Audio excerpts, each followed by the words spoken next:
It all comes down to this. Game 34 of the regular season will be taking place this Sunday as Toronto FC entertains the Chicago Fire, and the Reds want to make sure that they are hitting their peak form going into the postseason. And one thing Greg Vanney pointed out was being attentive to defensive shape. He used the example of Piatti from Montreal this past weekend and him having some space that perhaps he wouldn't have had earlier on in the season. So what do you see as some adjustments that need to be made? I think at the start of the season, there was this defense-first mentality. The team were going to be very difficult to break down. They got the balance right. Recovery runs were quick. They got into place, and they were very difficult to beat. But as the season sort of progressed, it was more about what TFC could do with the ball, especially at home, because teams were coming to BMO, parking the bus a little bit, and giving Toronto FC the respect that they deserve by relinquishing possession, territory.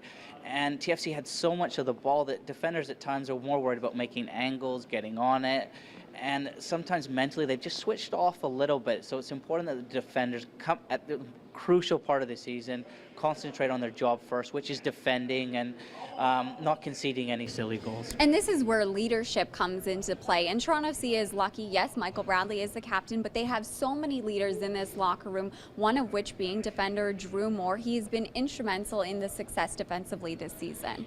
Yeah, since making the transition to Canada, coming to a new club, he's done it seamlessly. I think on the field, he's been fantastic in his own game.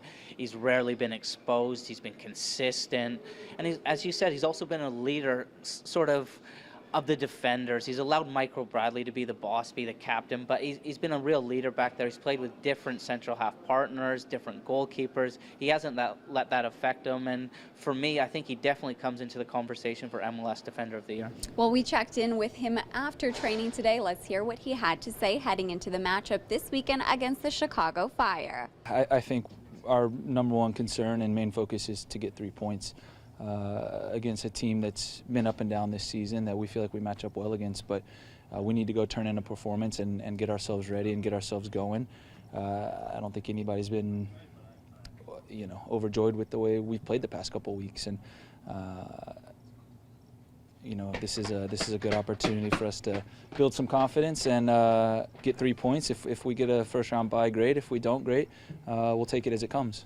It's an important game for Toronto FC this weekend as they still have an opportunity to secure a first round bye. But in order to do so, let's get into our keys to victory. Number one, utilizing Altidore. Yeah, I think that bye is possible. I think New York City have got a tough game against Columbus, and Columbus on their day can be very good.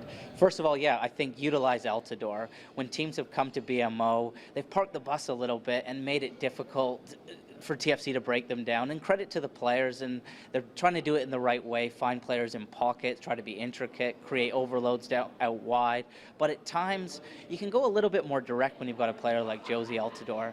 You don't have to be too precise with your passing. Get the ball into the box. He'll make things happen. Look at his first goal against Montreal. He had a lot to do. It was a good ball for Morrow, but he gets on the end of it and sticks in the back of the net. The second goal, again, Javinko shapes the ball into the box. He, again, uses his physical presence, knocks it down for Tosaint Ricketts. So if TFC are struggling to break down Chicago, there's no harm in going a little bit direct. Get the ball into Altidore. He's in great form. He can make things happen. Number two, make use of the space down the wings as well as behind defenders. Yeah, I've analyzed Chicago a little bit and seen how they play, and there's a couple of things I picked out. One was their center halves get caught ball watching a little bit. They're not the quickest, and there's a little bit of space down the channel in between the fullback and the center halves, and also in behind. So if Javinko can make those runs in behind, I think that's an area they could exploit. Also, I think Chicago have a bit of a mixed identity. Sometimes they want to play out of the back, sometimes they don't, and I don't think the players are too comfortable on the ball. So if TFC can get their press right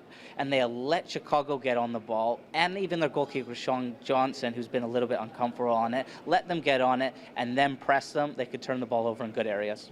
Number three, don't underestimate your opponent in Chicago. Yes, they are bottom in the Eastern Conference, but still capable of a victory. Yeah, and they've got a little bit to play for. I think if they do win, they won't finish bottom of the table, so that's a little bit incentive. But when you're not playing for playoff places or to get into the playoffs, it takes away a little bit of pressure. And in recent weeks, Chicago's played with a real freedom, and players have been able to express themselves. So definitely can't take this team lightly. Well, this Sunday is Fan Appreciation Night. That's right, it's all about you guys. So make sure you get there early. The first 10,000 fans will be going home with Kia toques. It's going to be a little bit chilly, 14 degrees to be specific. So make sure you dress warm because that breeze will be coming off of the lake.